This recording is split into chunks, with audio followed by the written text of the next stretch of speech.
శ్రీమాత్రే నమ. జయ గురు దత్తాత్రేయ నమ.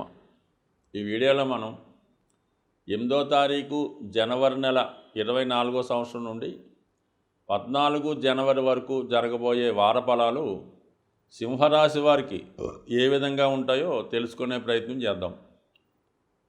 సింహరాశి వారికి ఈ వారం చాలా అనుకూలంగానే ప్రారంభమైనట్టు చెప్పచ్చు. ముఖ్యంగా చతుర్థ స్థానంలో శుక్రగ్రహ సంచారం, అంటే చతుర్థంలో శుక్రుడు వచ్చినప్పుడు వాహన సౌఖ్యం, విలాసవంతమైన జీవితం, ఖరీదైన హోటల్లో స్టే చేయడం, ఖరీదైన వాహనాల్లో ప్రయాణం చేయడం జరుగుతూ ఉంటుంది. ఏదన్నా మరి కంఫర్టబుల్ లైఫ్ కలుగుతూ ఉంటుంది, మాతృ సౌఖ్యం కలుగుతూ ఉంటుంది, సొంత గ్రామంలో సొంత ప్రాంతంలో ఉన్నటువంటి బంధుమిత్రులను కలుసుకుంటారు, వాళ్ళతో సరదాగా సంతోషంగా గడిపే అవకాశం ఉంది. ఎక్కువ వినోద కార్యక్రమాల్లో కూడా పాల్గొనడం జరుగుతూ ఉంటుంది. మొత్తం మీద శుక్రుడు 4వ స్థానం అన్నది ఈ వారం అంతా కూడా ఈ రాశి వారికి చాలా ఎంటర్టైన్మెంట్గా, హ్యాపీగా, ఆనందంగా గడిపే అవకాశం ఉంది. ఇక పంచమ స్థానంలో రాష్ట్రాధిపతి 5వ స్థానంలో ఉండి అక్కడ భాగ్యాధిపతితో సంచరించడం వల్ల పెద్దల్ని, గురువుల్ని కలుసుకోవడం, వారితో మీ వ్యక్తిగత విషయాలు చర్చించి మీ అభివృద్ధికి కావాల్సినటువంటి నిర్ణయాన్ని తీసుకోవడం జరుగుతూ ఉంటుంది. విద్యార్థులకైతే వాళ్ళ గురువు యొక్క ప్రోత్సాహంతో విద్యలో ఏ విధంగా చదివితే బాగుంటుంది, ఏ విధంగా పైకి వెళ్ళాలన్న విషయాన్ని తెలుసుకోవడం జరుగుతుంది. ఏదైనా మీ జీవన విధానంలో కొత్తగా మార్పు కొరకు కొన్ని ప్రయత్నాలు చేయడం జరుగుతూ ఉంటుంది. అలాగే వృత్తిలో మార్పు కోరుకునేవారు, కొత్తగా ఏదన్నా వ్యాపారాన్నో సంస్థనో ప్రారంభిద్దాం అనుకున్న వాళ్ళకి ఇది అనుకూలమైనటువంటి సమయం.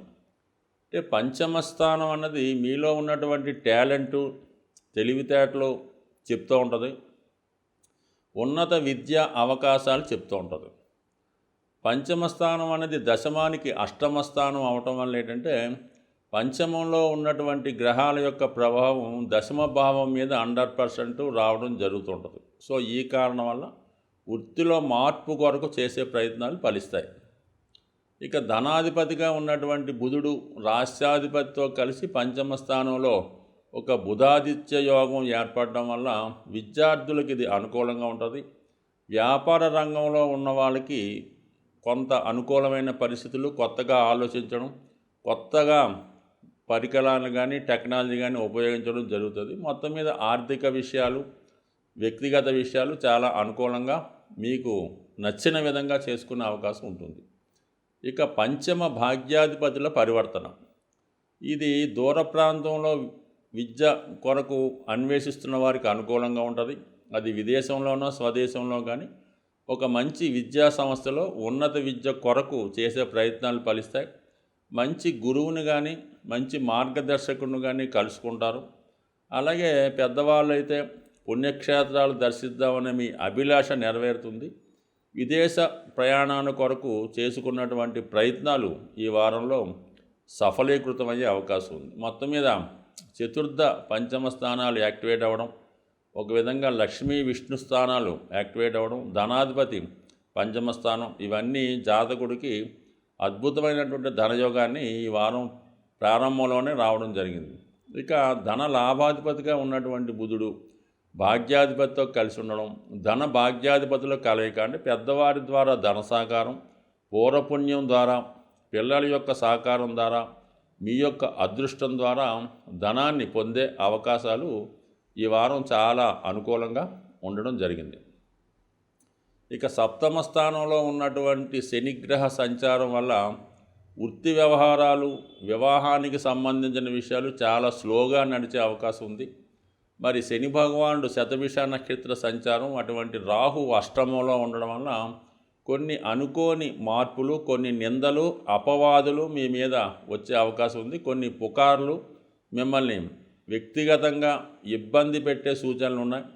చెయ్యని దానికి కొంత ఏదో రోమరో అపవాదో వచ్చే అవకాశం ఉంది. కాబట్టి దాన్ని కొద్దిగా టెంపరీగానే కొద్దిగా మనస్తాపానికి, మానసిక అశాంతికి కారణమయ్యే అవకాశం ఉంది. అయితే భాగ్యస్థానంలో గురుగ్రహ సంచారం దైవం యొక్క అనుగ్రహంతో, పెద్దల అనుగ్రహంతో మీ యొక్క సమస్య ఏదైనా 100% సాల్వ్ అవుతుంది. మరి గురువు కూడా రాశిని వీక్షించడం, పంచమ స్థానంలో గ్రహాలు ఇవన్నీ కూడా మీ యొక్క వ్యక్తిగత ప్రతిష్ట ముందు, మీ యొక్క నేమ్ అండ్ ఫేమ్ ముందు ఇవన్నీ కూడా పెద్దగా ఏమీ పట్టించుకోకర్లేదు. అలాగే రాజకీయ రంగంలో ఉన్న వాళ్ళకి, ప్రభుత్వ అధికారులకి ఇది అభివృద్ధికరమైనటువంటి సమయం. ఏదైనా ఈ వారం ఈ రాశి వారికి చాలా అనుకూలంగా ఉంటుంది. బట్ ఏదైనా ఇంకా మేలైన ఫలితం కొరకు శనిగ్రహ అనుగ్రహం కోసం శివారాధన, శివ పంచాక్షరి స్తోత్ర పారాయణ వల్ల 100% అదృష్టాన్ని ఈ వారం మీరు పొందే అవకాశం ఉంటుంది. సాధారణంగా మనం ఈ వార ఫలాలు కానీ దిన ఫలాలు కానీ తెలుసుకున్నప్పుడు మరి వేగంగా సంచరించే గ్రహాలైనటువంటి శుక్ర, బుధ, కుజ, రవి, చంద్రగ్రహాల్ని తీసుకోవడం జరుగుతుంటుంది.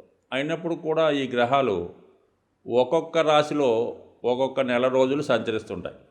మరి రోజు ఫలితాలు చెప్పుకున్నప్పుడు, వార ఫలితాలు చెప్పుకున్నప్పుడు దేన్ని బేస్ చేసుకోవడం జరుగుతుందంటే చంద్ర గమనాన్ని ఆధారంగా చేసుకోవడం అన్నది ఇంపార్టెంట్గా జరుగుతుంటుంది. సో మరి ఈ మనకు ఉన్నటువంటి నక్షత్రాల్లో 27 నక్షత్రాలని 3 విభాగాలుగా నిర్ణయించడం జరిగింది. ఒక్కొక్క భాగానికి 9 నక్షత్రాలు రావడం జరుగుతుంటుంది. అంటే ఉదాహరణకి ఏదన్నా ఒక జన్మ నక్షత్రంలో జన్మించారనుకుందాం, అంటే ఉదాహరణకి అశ్విని నక్షత్రంలో జన్మించారనుకుందాం. వాళ్ళకి ఆ నక్షత్రం నుంచి లెక్కెట్టుకుంటే 2, 4, 6, 8, 9 నక్షత్రాలు అనుకూలంగా ఉంటాయి. అంటే ఆ నక్షత్రాల మీద అంటే జన్మతార ఒక విధంగా అది మిక్స్డ్గా ఉంటుంది. కానీ 2వ తార, 4వ తార, 6వ తార, 8, 9 తారల మీద ఏ గ్రహం సంచరించినా కూడా ఆ నక్షత్ర జాతకుడికి అనుకూలమైన ఫలితాలు రావడం జరుగుతుంటుంది. అంటే ఉదాహరణకి అశ్విని, మఖ, మూల నక్షత్ర జాతకులకి ప్రస్తుతం శని శతభిష నక్షత్రం మీదకి మారడం వల్ల ఈ నక్షత్రాల వారికి శని సాధన తార మీద ప్రయాణం చేస్తూ ఉంటాడు. అందుకని వీళ్ళు చేపట్టిన కార్యక్రమాలు విజయవంతంగా పూర్తవడం, న్యాయస్థానంలో విజయం లభించడం ఇలాంటివి లభిస్తూ ఉంటాయి. అదే భరణి, పూర్వాషాఢ అలాగే పుబ్బా నక్షత్రాల వారికి 5వ తారలో శని సంచరిస్తున్నాడు శతభిష అవటం వల్ల. వాళ్ళకి 100% వ్యతిరేక ఫలితాలు రావడం, చేపట్టిన కార్యక్రమాలు ఫెయిల్ అవ్వడం జరుగుతుంటుంది. ఈ విధంగా తారాబలాన్ని కూడా బేస్ చేసుకొని ఈ వార ఫలితాలు మనం ఇంకా డెప్త్గా తెలుసుకోవడం వల్ల ఇంకా సూక్ష్మమైన ఫలితాలు రావడం జరుగుతుంటుంది. సో ఏదైనా జన్మజాతకంలో మనకి పుట్టినప్పుడు ఉన్నటువంటి గ్రహస్థితి, వాటి యొక్క దశల మీద మాత్రమే జీవితం ఎక్కువ 70% ఆధారపడి ఉంటుంది. దానికి సపోర్ట్ చేసే విధంగా గోచారం అన్నది ఒక 30% ఉంటుంది. కాబట్టి కొంతవరకు వాళ్ళ స్థితిని బట్టి కొన్ని కరెక్ట్ అవ్వచ్చు, కొన్ని జరగకపోవచ్చు. సో ఈ కారణం వల్ల ఏంటంటే వీటినే బేస్ చేసుకోకుండా జన్మజాతకంలో మంచి దశ జరుగుతున్నప్పుడు వాళ్ళకి మంచి గోచారం వస్తే ఆటోమేటిక్గా జాతకం బాగుంటుంది. అలాగే జన్మజాతకంలో ఏళ్ళనాటి శని, అష్టమ శని ఇలాంటివి జరుగుతున్నప్పుడు, అలాగే శని మహాదశ జరుగుతున్నప్పుడు గోచారరీత్యా కూడా ఏళ్ళనాటి శని గట్ట వచ్చినప్పుడు ఖచ్చితంగా జాతకుడు ఇబ్బంది పడుతుంటాడు. బట్ ఏదైనా వెరీ సూక్ష్మంగా నిలుచుకున్న వాళ్ళకి ఈ తారాబలం ఇంపార్టెంటు. అలాగే చంద్రబలం, మనకు ఉన్నటువంటి జన్మరాశి నుండి చంద్రుడు ఏ రాశిలోకి మారుతున్నాడు, అదే 8వ రాశిలోకి వచ్చినప్పుడు చంద్రుడు ఇబ్బంది కలగడం, అనేక సూక్ష్మంగా ఈ జ్యోతిష్ శాస్త్రం సాగుతూ ఉంటుంది. ఇంకా డెప్త్గా తెలుసుకున్న వాళ్ళు మీకు సమీపంలో ఉన్నటువంటి ఒక నిజమైన జ్యోతిష్కుడిని సంప్రదించి మీ యొక్క ఇబ్బందుల్ని అలా వాటిని పరిష్కరించుకునే ప్రయత్నం చేసుకోవచ్చు. అంటే జాతకంలో ఉన్న ప్రతి సమస్యకి పరిష్కారం ఉంటుంది. అది నిజాయితీగా, క్రమశిక్షణతో, నమ్మకంతో చేసుకుంటే 100% ఆ సమస్య పరిష్కారం అయ్యే అవకాశం ఉంది. స్వస్తి.